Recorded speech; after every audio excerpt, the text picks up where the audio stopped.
নমস্কার, এই ভিডিওতে আলোচনা করব 2026-এর পশ্চিমবঙ্গ বিধানসভা ভোটে পশ্চিমের অন্যতম গুরুত্বপূর্ণ জেলা বাঁকুড়া জেলাতে যে মোট 12টি বিধানসভা আসন আছে সেই আসনগুলিতে সম্ভাব্য ফলাফল কেমন হতে পারে।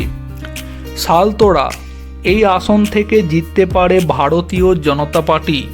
ছাতনা এই আসনটিও বিজেপির খাতাতেই যেতে পারে। রানীবাঁধ এই আসন থেকেও জয়ী দল হতে পারে বিজেপি।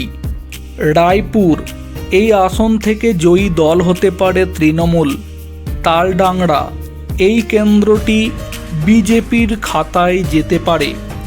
বাঁকুড়া এই আসনটিও বিজেপির খাতাতেই যেতে পারে।